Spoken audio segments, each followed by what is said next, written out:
Moisture drops off the trees in the garden as the gate is unlocked and slides back. A man walks to his pool and starts to tinker with the pump. In a second, life changes for him and everyone he knows. Nothing will ever be the same as a gunshot echoes through the dark night. This is True Crime South Africa. I'm Nicole Engelbrecht, and you're listening to episode 138, The Murder of Mike Thomson.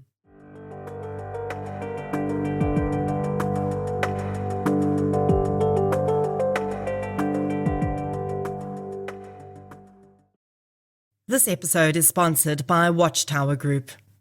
Let's face it, many of the cases I cover on this podcast could have turned out very differently if victims had had immediate security support when they needed it.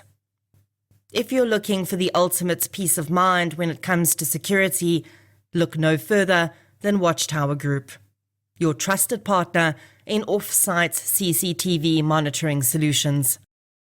Transform your home or business security with their state-of-the-art CCTV AI technology.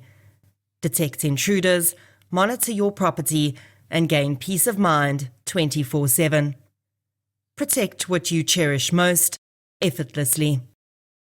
Picture this: a state-of-the-art security camera system capturing every angle of your property and alerting a team of highly trained CCTV operators to any potential security threat. Should suspicious activity be monitored at your property, operators immediately dispatch the armed response to deal with the incident. Maximized security, minimized cost. Save big on physical security expenses with Watchtower's smart surveillance solutions. Their team of highly trained security experts is always one step ahead. Contact Watchtower today by visiting their website on wtgroup.co.za to inquire about a surveillance solution to best suit your needs and requirements. That's wtgroup.co.za. Watchtower Group, the leaders in off-site CCTV monitoring solutions. A huge thank you to Watchtower for sponsoring this episode of True Crime South Africa. Since 2019, True Crime South Africa has been telling the stories of the victims of violent crime in South Africa. The podcast is independent. That means no big or even little corporates fund it. And that's just the way I like it. And it's the only independent podcast in South Africa that consistently charts in the top 10. Keeping a podcast like this going is time-consuming, and for the most part, it remains a one-woman process. It's me. I'm the one woman. You, yes you, are the reason this podcast continues to flourish and help bring in tips on missing person and cold cases. If you'd like to help keep the show running, please consider supporting our sponsors, signing up to Patreon or PayPal, follow the show on the socials, as the kids say, and share it with your fellow partners in crime. You can find our social links and learn more about our sponsors at True Crime South Africa/donate. Shout out to this week's Patreon and PayPal superstars. A huge thank you goes out to Natalie Sterling, Tamika Wilkinson, Maggie Botma, Mokhadi Maswagani, Sonia Hill, Lily Okalani Khan, Bianca Kun, Kim Cole, and Janice K for your support on Patreon. Thank you so much, everyone. Patreon supporters get one additional exclusive episode a month, a shout-out on the pod, and other exclusive content, including Q&As with me as and when it's available. It's a minimum of $1 a month. I think you should do it. Please. And thank you. Keba. This case first came onto my radar in August last year when the victim's sister emailed me. Debbie Thomson wanted to discuss the possibility of me reviewing the book she'd written about her brother's case, which she released just before COVID hit, which of course no one knew was going to happen, and ended up totally stalling any promotion she hoped to do. I agreed to read it, and unfortunately, as often happens, took far longer than I probably should have to get around to it. But I really felt that instead of just talking about the book, I wanted to cover this case in full. Of course, I relied heavily on Debbie's book as a source, which is called My Beloved Country Made Me Cry. But the information I've used here is probably just a quarter of the incredible, heartbreaking, and shocking information that Debbie has included in her book. So I strongly recommend you get it. It's available in ebook format on Amazon, and I'll link that in the show notes. And it's also available in many bookstores too. Debbie's journey after Mike's murder is pretty incredible. And I've had the honor of chatting with her about some of the projects she's doing now. I also figured out while reading the book that she has links to another woman whose own journey after losing a loved one to crime I admire greatly. And I'll get into that a bit later in the episode.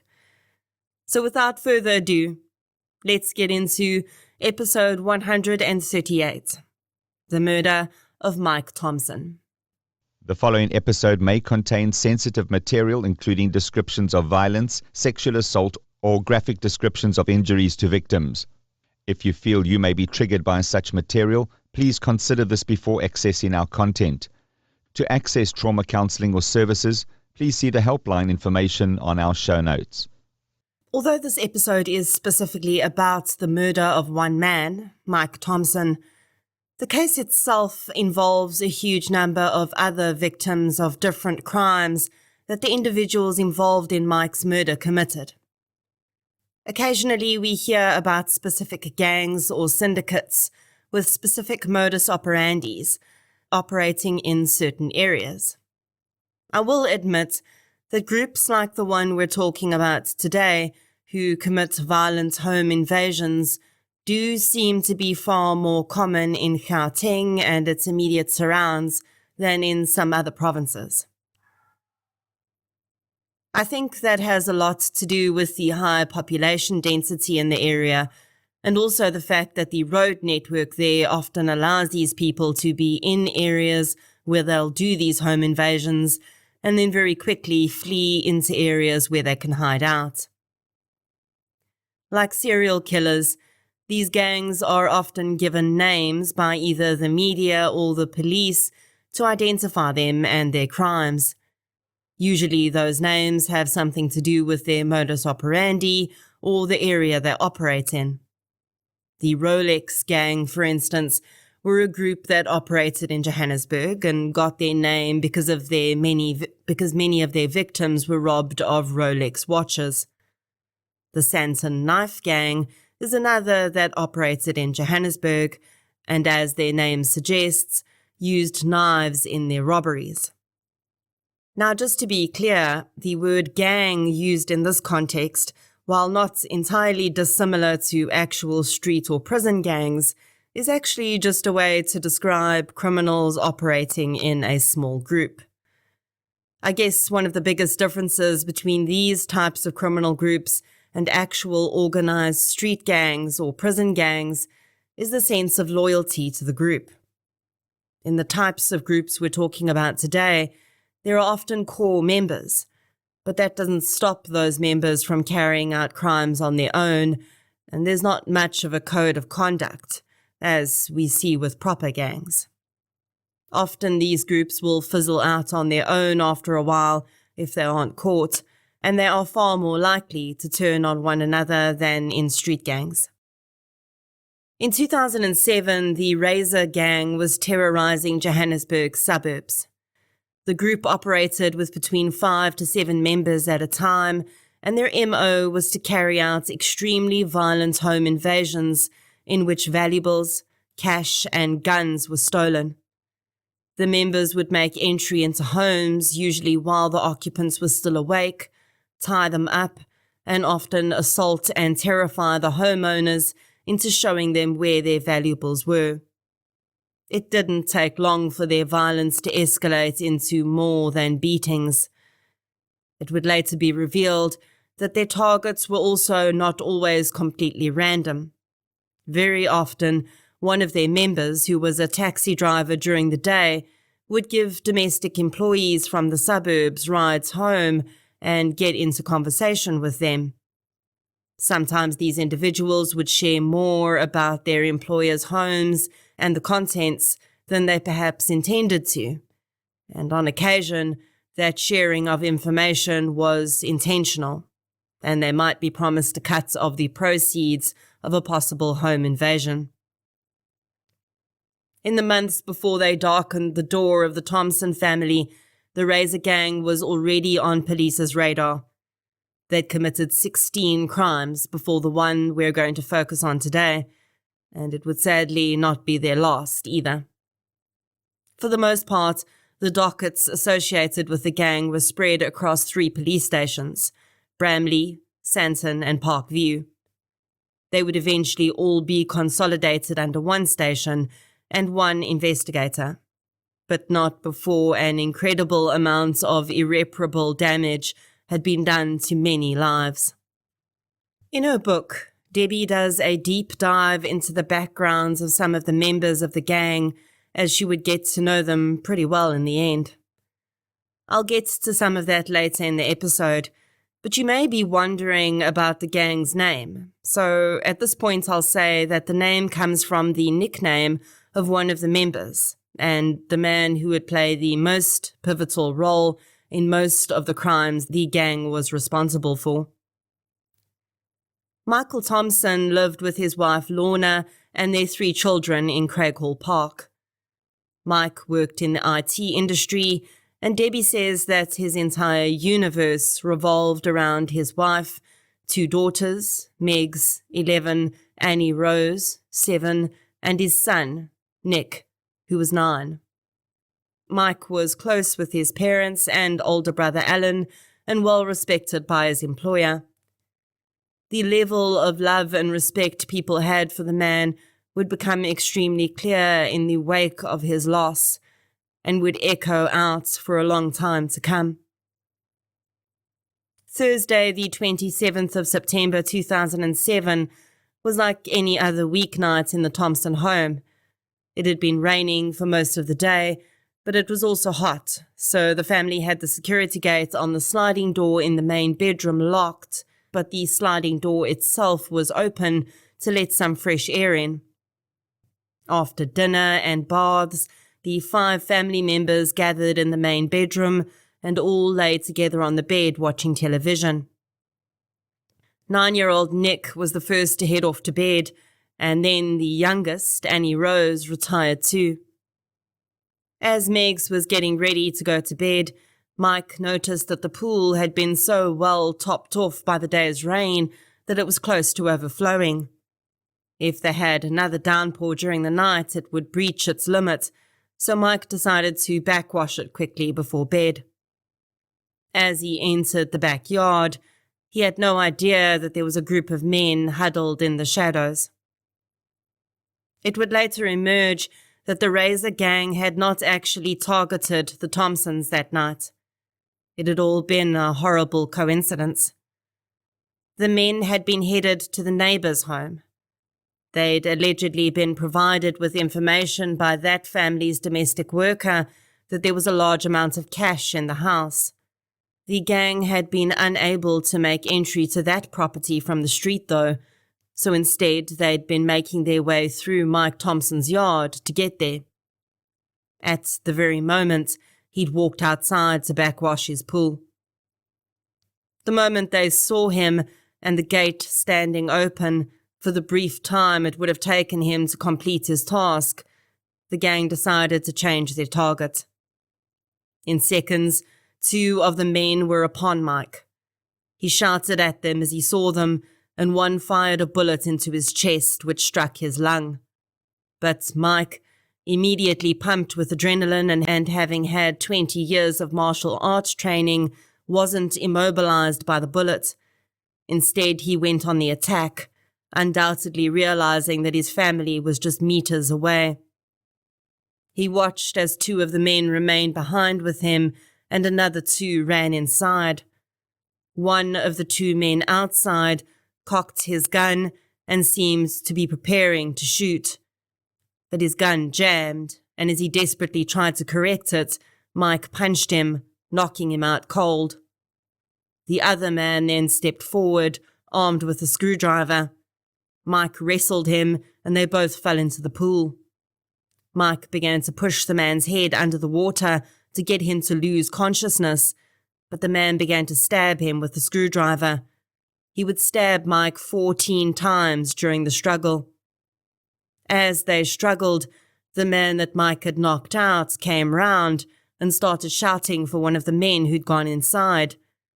The man appeared at the doorway, saw the struggle in the pool, raised his firearm, and shot Mike once in the head. He died instantly. Inside the house, Lorna was horrified to see strange men standing in her bedroom. Not knowing the men's names at that point, Lorna would later identify them as the nice one, who was the man tasked with tying them up, as he'd been strangely kind and gentle with her and the children, despite the horrific nature of the situation. The wet one, as she'd seen the man who'd been wrestling with her husband in the swimming pool enter the house drenched, and the nasty one, the man who she would later discover was essentially the ringleader, and who seemed to take great pleasure in terrorizing and hurting them. As Lorna, Nick and Megs were tied up by the men, the youngest Thomson, Annie Rose, was still asleep in her bed. Lorna had asked if she could fetch the girls so that she didn't wake up and startle the men, but they refused, and thankfully Annie Rose would sleep through the entire incident. Lorna had no idea where Mike was at this point. She hadn't heard the gunshots. When she saw that one of the men was wet, she was concerned they might have knocked Mike unconscious and hoped they hadn't left him in the pool. She did ask the men where Mike was, and they told her not to worry, he was just sleeping. At that moment, though, she had to focus on keeping herself and her children safe. Over the next while, the men ransacked the family's home. They stole everything of value that they could carry and would occasionally yank one of the family members off the ground and pull them around the house with a gun to their head, demanding to be shown where the valuables were. The man Lorna called the nasty one picked on 9-year-old Nick and dragged the terrified boy from room to room, screaming at him that if he didn't show him where the CCTV recording hub was, he was going to kill his whole family.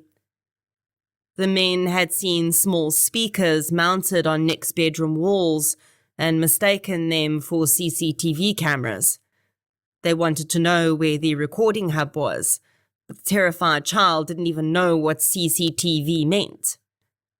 Eventually, they seemed to accept that these were not cameras and decided they'd spent enough time in the house. They told Lorna that they were going to take her husband's car and they were going to leave one man behind at the house. If the car turned out to have a tracker in it, they said, or if she tried to call for help after they left, the remaining man would kill them all. After the men had left, Lorna and the children sat frozen, too scared to move in case the threat that one of the men had stayed behind was real. Eventually, though, Lorna realized she had to take action and get her children to safety. The 3 untied each other, and Lorna went to fetch the still sleeping Annie Rose from her bed. She gathered the 3 terrified children and told them to stay absolutely quiet and close to her. The 4 crept through the house back into the main bedroom, where just an hour before they'd lay watching television, safely ensconced in their family womb.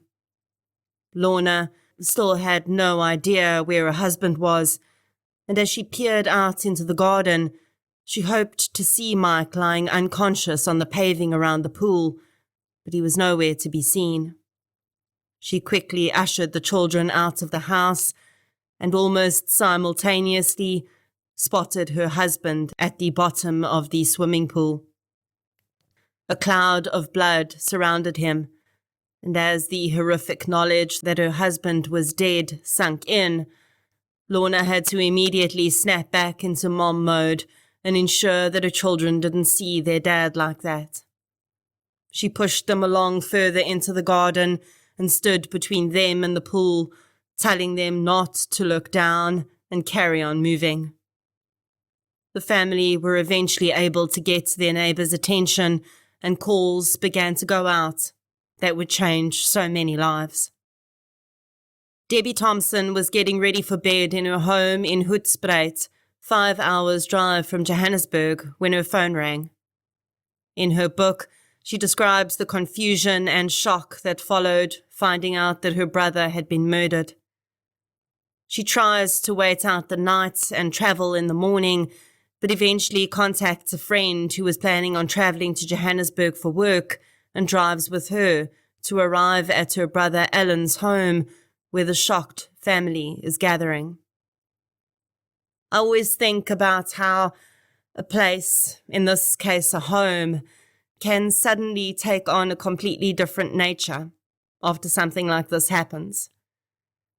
A house you've gone to hundreds of times in your life for family gatherings, braais and Christmas parties, whose driveway, walls, and the very sight of the structure itself you associate with family, friends, happiness and love, can quite suddenly, in the blink of an eye, really turn into the scene of something unthinkable.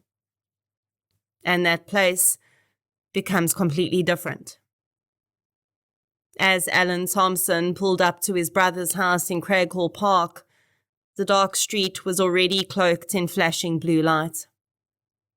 The home had been the place the Thomsons saw as their safety net, that their family members had associated with the deep bonds they had with one another, and it was suddenly the scene of a crime. Alan would later say that the picture he'd had in his head of what a crime scene being worked by police officers would look like was nothing like what he found when he entered his brother's property. He expected a controlled environment with cordoned-off areas and evidence collection techs dressed in protective equipment, scouring the house for evidence. Instead, he found between 20 and 30 random people just trudging around the property, walking in and out of the house and touching items with their bare hands. Perhaps worst of all, his brother's body still lay at the bottom of the pool. The family waited for hours for forensics teams to arrive before Mike could eventually be retrieved from his watery grave. One positive aspect of that night was the presence of members of the volunteer victim support team from Parkview Police Station, who had the forethought to ask officers to remove Mike's wedding ring and watch from his body, and they gave it to the family. Debbie says that the volunteers were an incredible support to them that night, and their presence would spark in her an idea about how she could make Mike's death mean something to the world. But we'll talk more about that later in the episode. As Debbie arrived in Johannesburg, she received the first task of many to come that crop up when a loved one becomes the victim of violent crime. Mike's car was recovered in Alexandra Township in the early hours of the next morning, and she went through to the police station to identify it. Again, the vehicle that Mike had purchased to transport his family, which until that point was synonymous with laughing children and the excitement of new destinations, was now sullied by the knowledge that Mike's murderers had been the last people in there.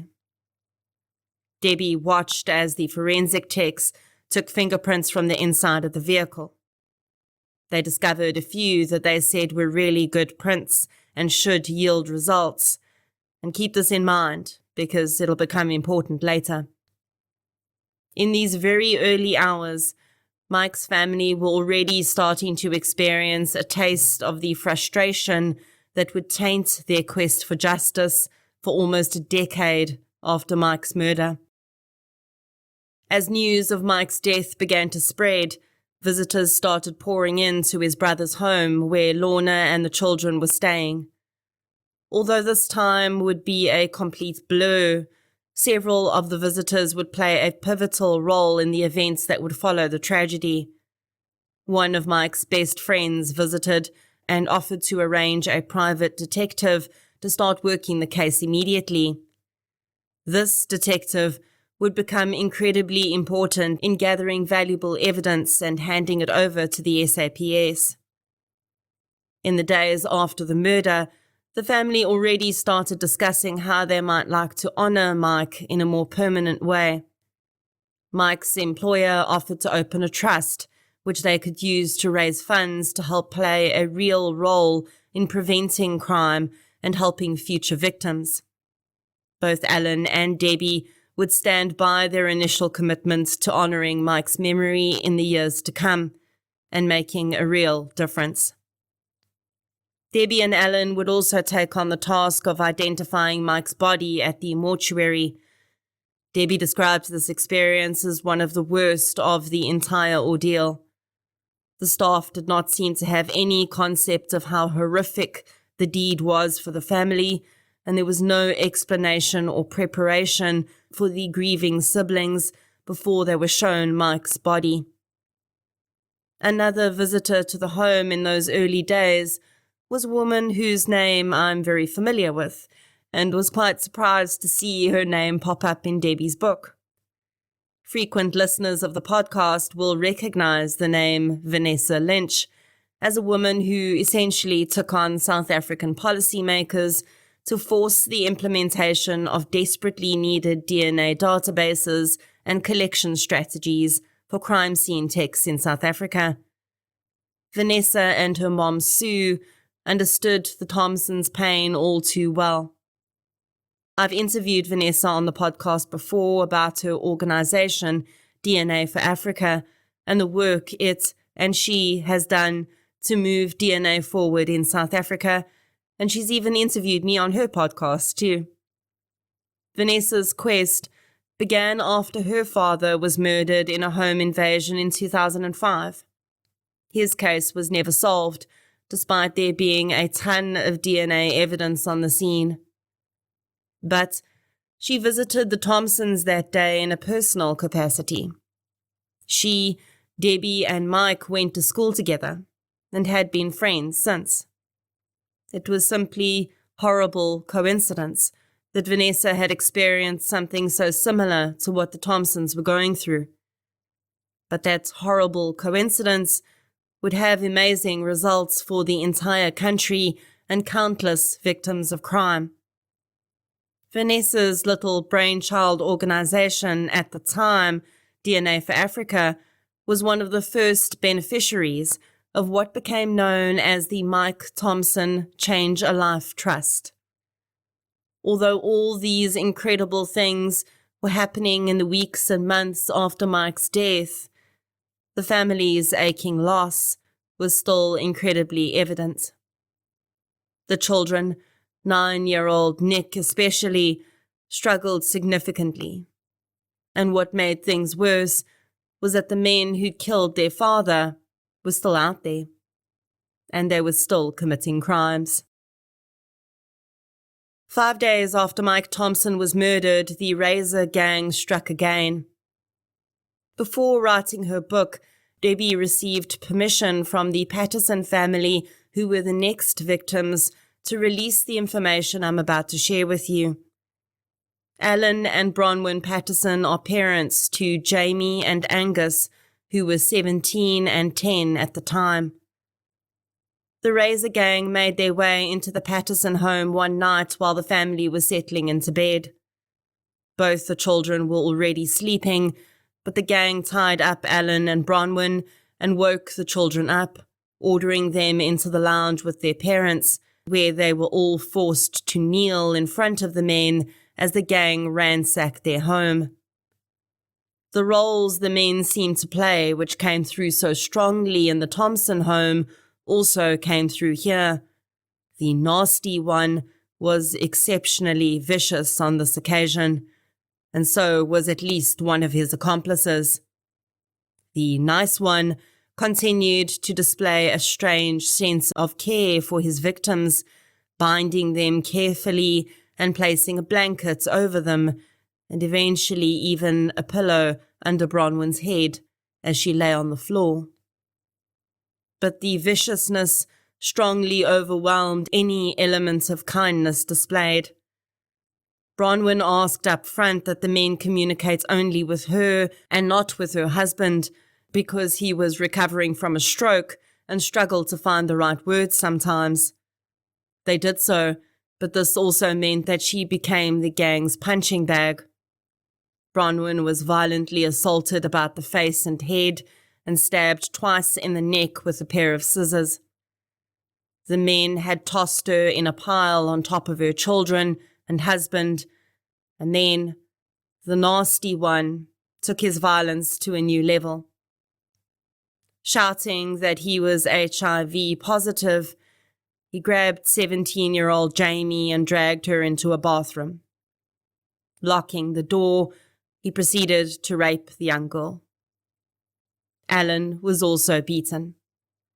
Angus clearly remembered his mother being tossed on top of him after she'd been stabbed, and her whispering to herself that she was dying as her blood dripped onto him. Then the men fled. When they were able to raise the alarm, Bronwyn was rushed to the hospital and spent time in the ICU. She had massive bruising, a piece of her ear had been ripped off, she had broken ribs, and had lost a significant amount of blood. She did recover physically. Jamie, too, was rushed to the hospital, and a rape kit was taken which would yield DNA evidence. She was given antiretrovirals to try and prevent the rapist's HIV from developing in her body, and this caused her body to go into anaphylactic shock. But Jamie was not going to be held back by these vicious men. After a week in hospital, she spoke with the media about her ordeal.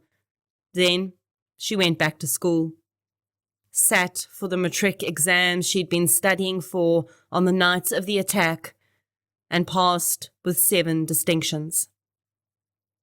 The incredible bravery and strength of this young woman is unbelievable. The gang's next victims were not just one family, but rather 3 who all lived on the same premises. Debbie has changed the names of these victims because many of them fled the country after the crimes were committed against them, and they did not take part in the eventual trials. The victims in this case, Pastor Tom Redman and his wife Jenny, lived on a property in Santon, on which there were 2 other cottages. Tom's parents lived in one cottage, and they had a tenant in the other, a young student named Mbali. On the night of the attack, Mbali's friends, patients, Vusi and Thabo, were all at her home watching television. Systematically, the Razor Gang moved from cottage to cottage, rounding up all the victims into one of the cottages and tying them up. By the time the gang left the property, Vusi had been brutally assaulted and was barely clinging to life. Jenny and Mbali were both raped by one of the perpetrators, and Patience was subjected to 3 rapes. In between each, she was severely assaulted as well. The magnitude of the totality of that horror is just too great to put into words. Thankfully, this would be the gang's last known crime as a group. By this time, all of the dockets associated with the Razor Gang had been put together and allocated to one investigator, Warrant Officer Bruce McIntosh, at the Santon Police Station. Debbie praises McIntosh highly in her book and shares some of his background in the SAPS and the struggles he faced with a job he loved so much, which would eventually lead to his resignation. But in 2008, his sole focus was catching the violent gang of home invaders who called themselves the Razor Gang. It was really a bit of a stroke of luck that would lead to the first arrest, but that is often how it goes. Police were called out to a home in Alexandra where a man had pointed a firearm at his girlfriend and a man he'd found her with. The young man was arrested and the gun was seized, and when the serial number was run, it came back to Michael Roy Thomson. Mike's gun had been stolen during the robbery in their home, and now, it seemed, perhaps police had found one of his murderers.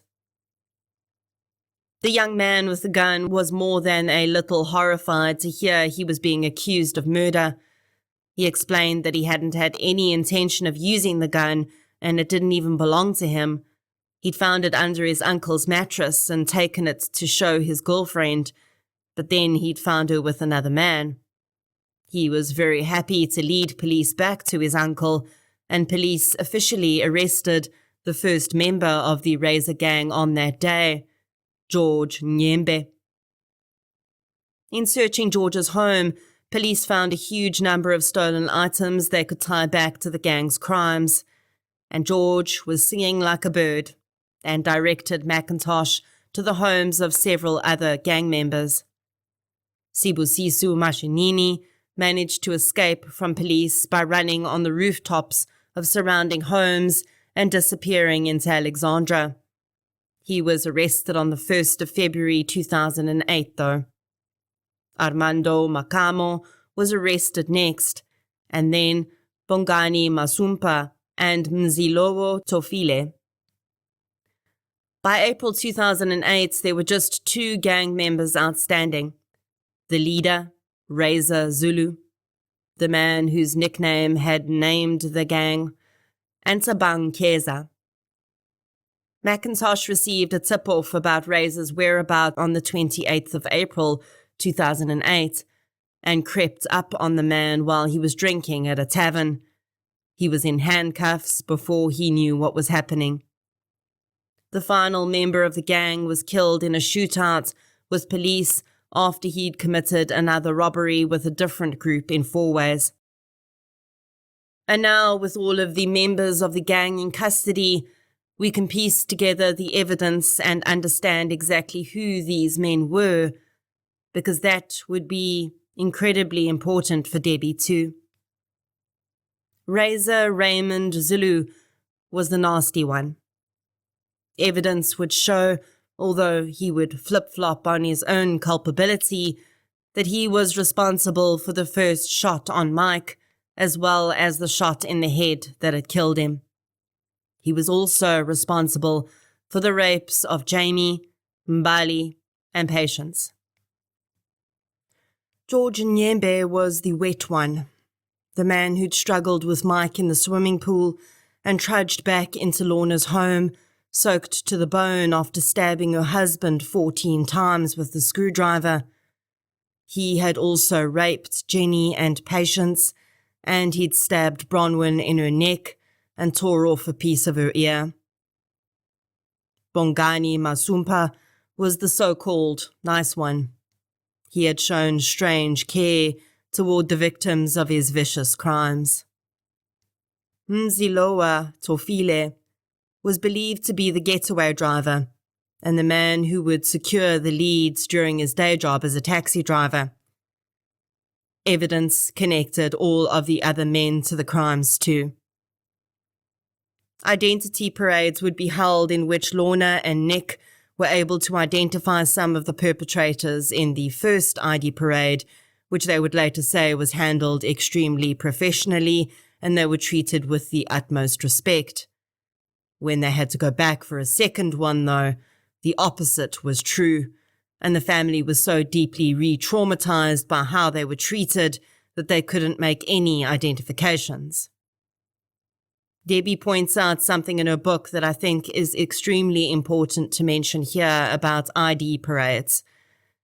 She says that she's come to learn that many police officers across the country are under the mistaken belief that for an ID parade to be valid, the victim needs to touch the person they're identifying on the shoulder. Now, obviously, this is incredibly traumatizing and pretty ludicrous. It's bad enough coming face to face with a person who committed a violent crime against you, but now you have to touch his shoulder and get close enough to do that? No, surely that can't be true. Well, no, it's not, as Debbie points out. She received confirmation from the NPA that this is absolutely not true. And if you ever find yourself in a situation where you're asked to do this, make sure you ask for the most senior officer in the building so that they can set the incorrect officer straight. The other families had equally poor experiences with ID parades linked to this case, and in fact, it seemed to be this that had pushed the last group of victims over the edge and into fleeing the country, because that was the last part of the process they dealt with before breaking contact with police and refusing any further interaction. At the risk of overstating this, I cannot imagine how a police officer could possibly expect Jamie, Mbali, Jenny, and Patience to touch the men who had raped them on their shoulders. Can you even imagine the horror? In 2009, Reza Zulu and Sibusiso Mashinini escaped from Alexandra Magistrates Court while appearing in a pre-trial hearing. Reza was re-arrested in November 2009. He was fast asleep with a loaded weapon beside him, but Bruce McIntosh was thankfully faster than he was, and the cuffs were on his hands before he could reach for the weapon. Sibusiso Mashinini remained on the run for another 2.5 months until he was shot in another robbery. McIntosh walked into his hospital room despite him having been booked in under a fake name, and the man's vital sign measurement machine went berserk at the sight of the police officer. Mashinini continued to claim that it was a case of mistaken identity, though, until McIntosh asked the nurse to check the man's back for a Mickey Mouse tattoo. And indeed, there it was. And Mashinini was back under arrest. All of the members of the Razor Gang were denied bail, except for Mziloa Tofile, who was believed not to have been physically at the robberies or murders and had allegedly only driven the gang to each of the locations. If the Thomson and Patterson families thought that the great wheel of justice was now finally turning and they could expect a quick resolution, they would be horribly mistaken.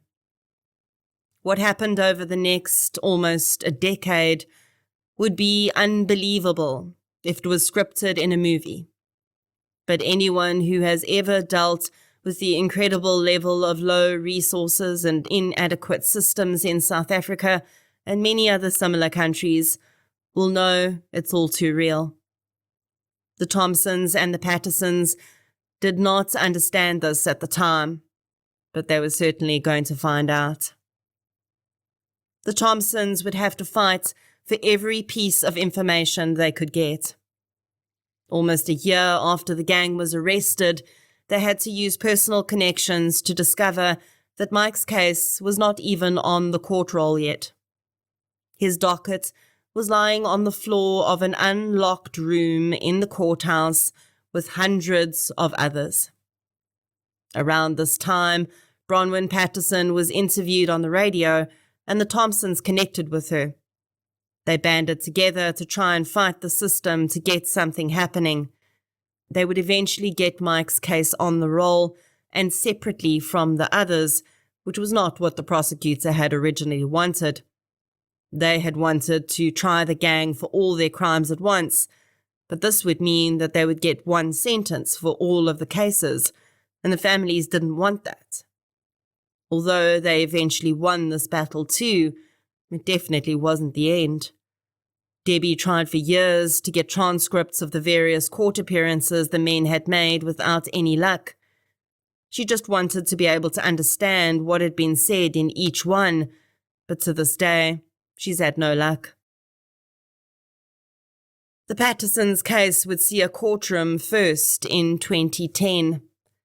The traumatized family was subjected to continuous postponements, and eventually on the day of the trial starting, the accused men were offloaded from a van in full view of the bench where the Pattersons had been told to wait.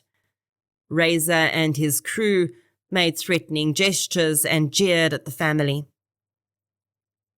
The trauma was only further intensified when each family member was forced to say out loud in court, with all the defendants listening, not only their current address, but also the make, model, and registration of the vehicles they drove.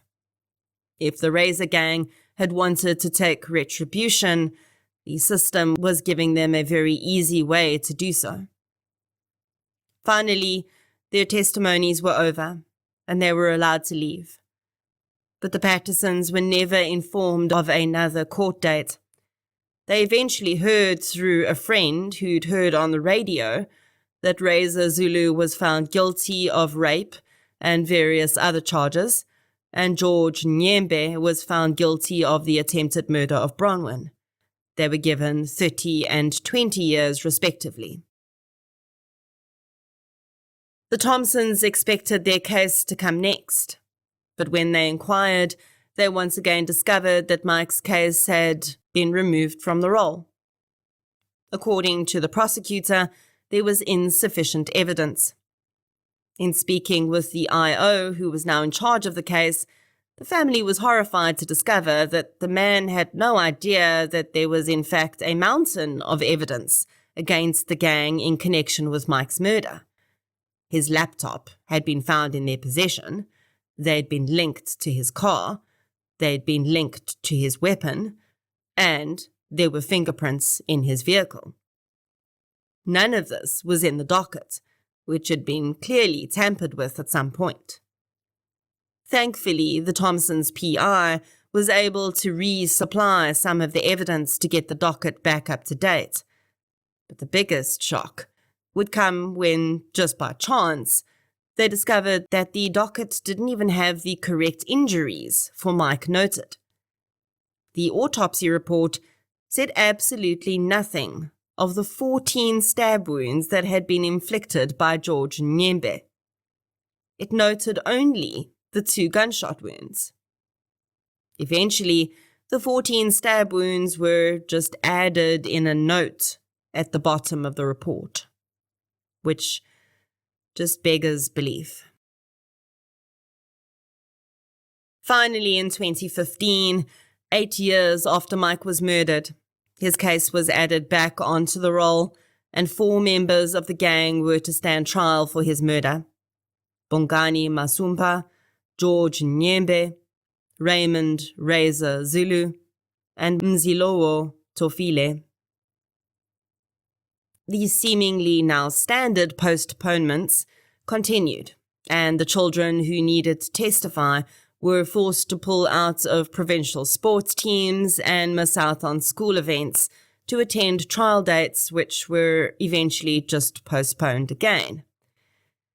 Finally, even the judge in the case seemed to have had enough and said if there were any further postponements in the case, heads would roll.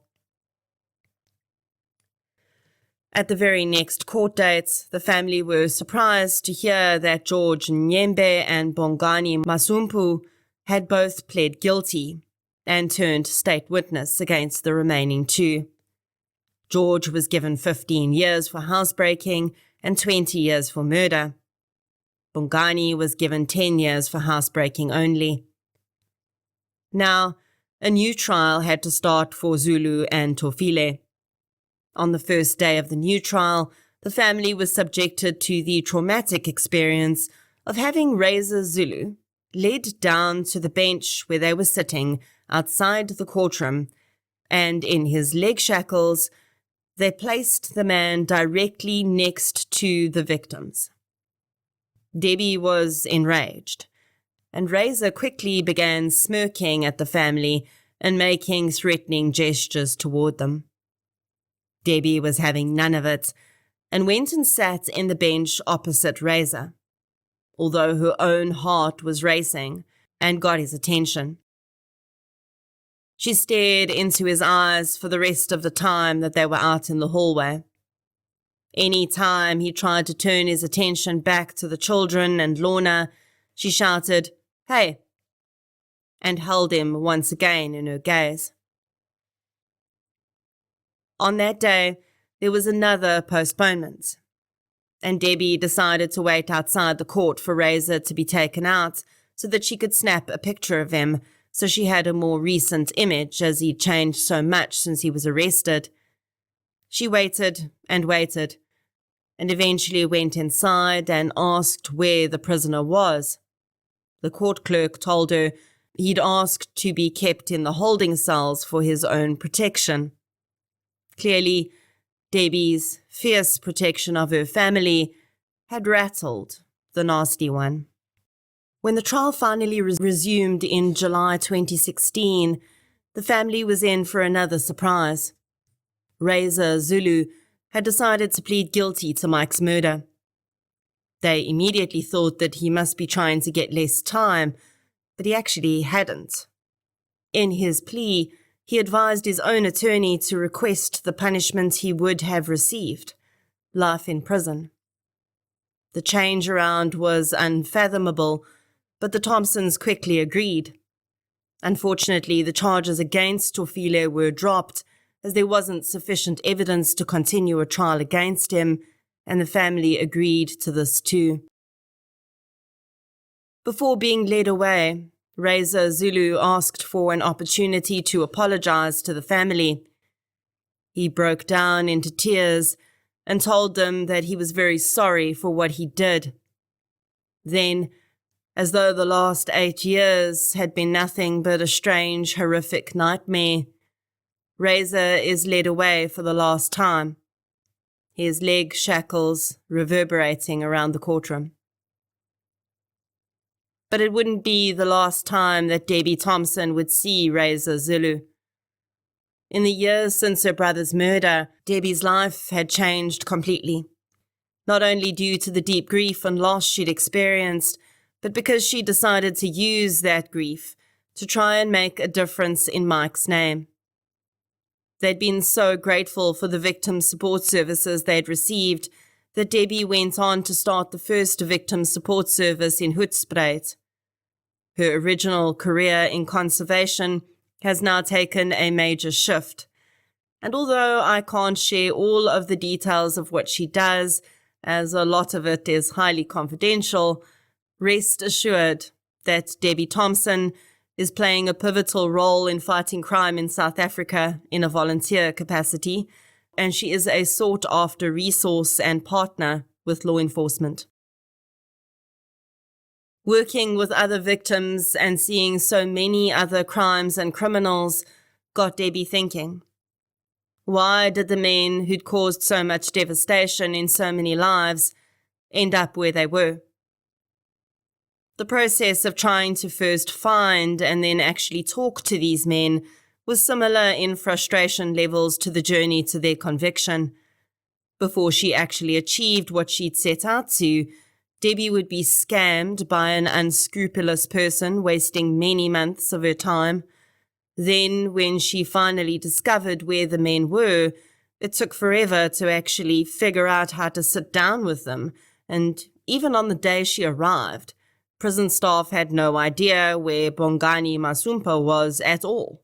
And although their system said that Razor Zulu was at a different prison, he actually was at the prison Debbie was at, and they eventually found him. After a brief conversation with George and Razor, she was able to arrange a proper VOD or victim offender dialogue with the men. The two men's stories were very similar.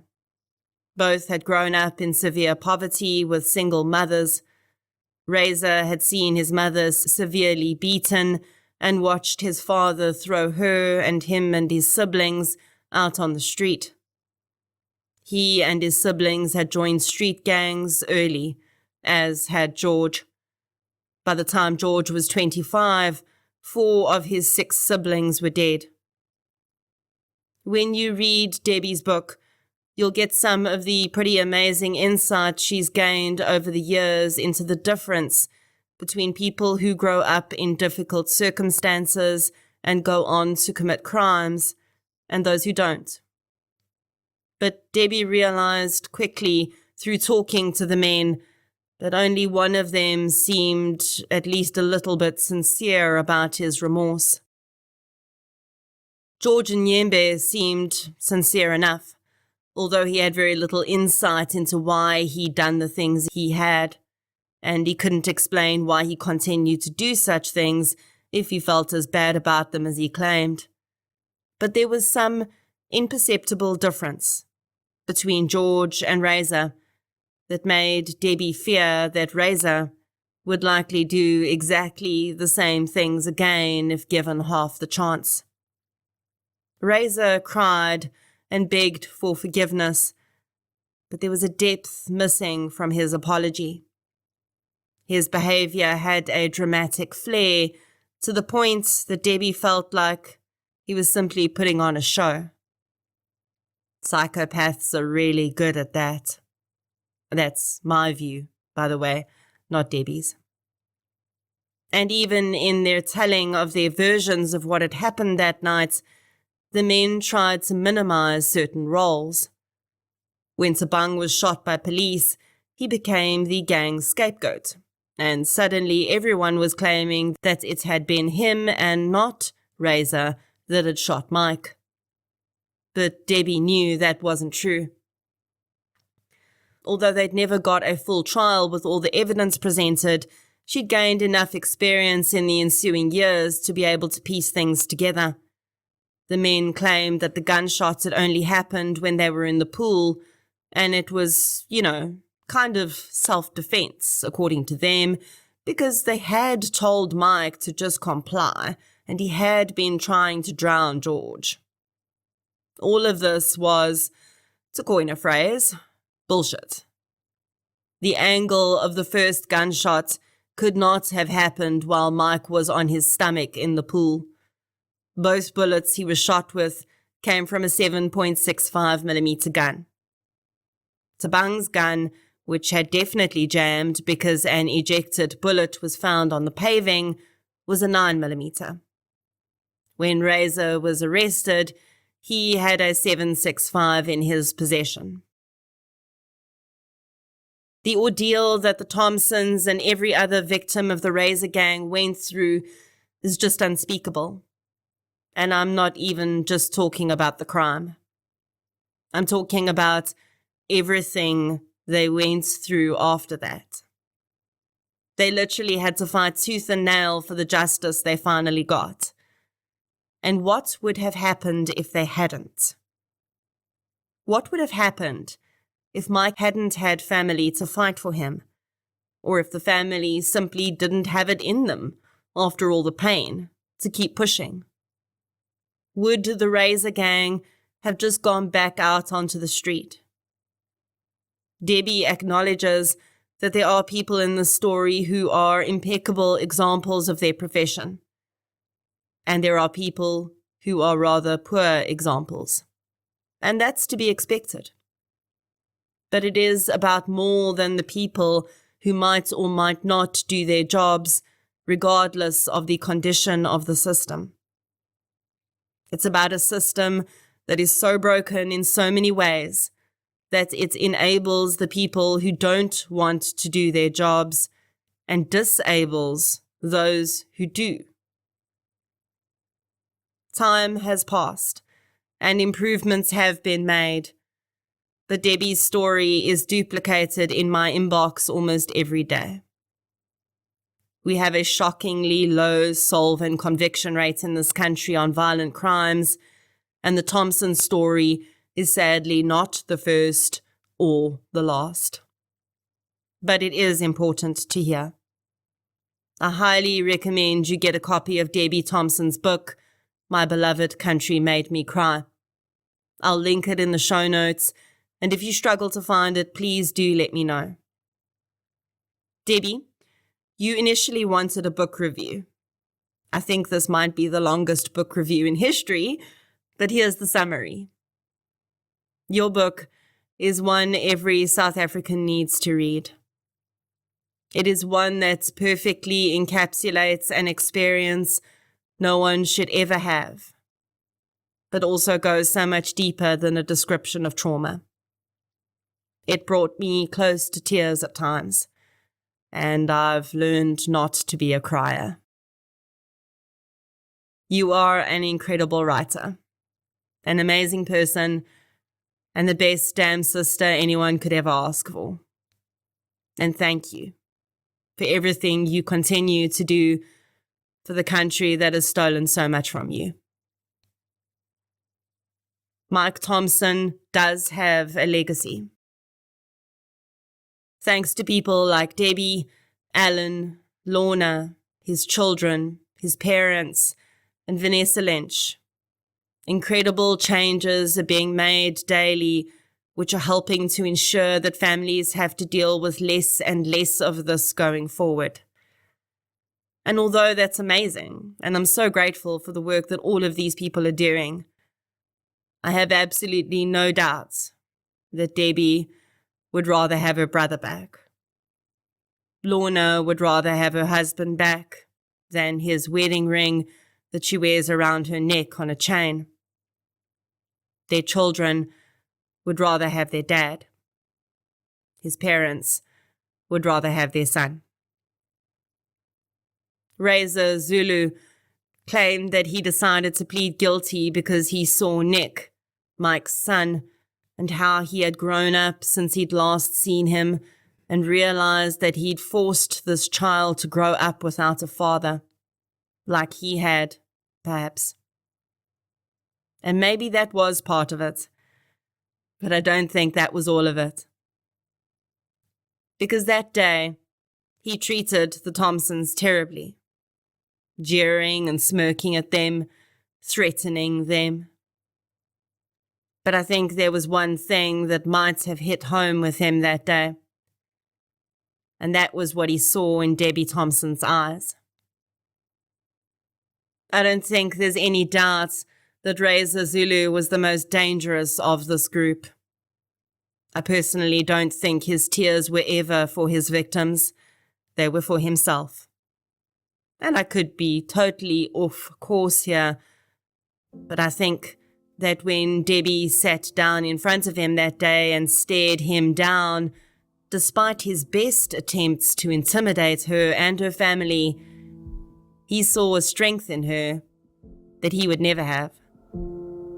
He saw what strength looked like when it was born of love and not hate. Debbie wasn't afraid of him, at least not in the way he wanted her to be. And that was really all Razor Zulu ever had: fear. It was the mother's milk he was raised on. It was the sustenance he was fed. And then, because he had absolutely no other tools in his toolkit, it became his weapon too. And in this woman's eyes, the woman from which he'd stolen an entire life that consisted of her previous normal, in her eyes, he saw something he had no defense against. He'd never had anyone in his life who would stare down a monster for him. But Lorna, the kids, and Mike did. Maybe if Razor had had someone to stare down the dragons for him, he would have learned that love is far more powerful than hate. And maybe he wouldn't. Maybe he would always have been an angry, violent person. Who knows? But Mike had Debbie, and many others.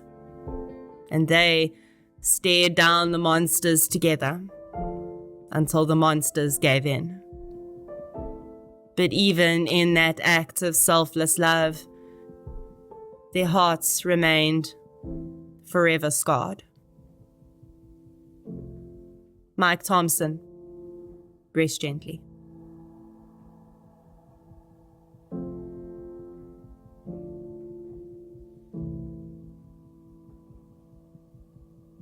If you'd like to hear more victim-focused true crime content, please subscribe to True Crime South Africa on Spotify or the platform you're using to listen right now. If you're looking for something still related to real-life stories, but often with a more positive slant, you can check out my new podcast series, I Lived Through This. You can follow both podcasts on social media. We're on Facebook, Twitter, and Instagram. I'll be back next week with another episode. Until then, thank you for your support, and I'll chat to you soon.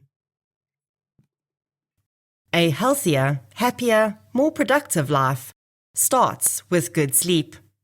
Make sure you invest in the right bed. Dial-A-Bed stocks the best bed brands at the best prices. Shop at 76 stores nationwide or online.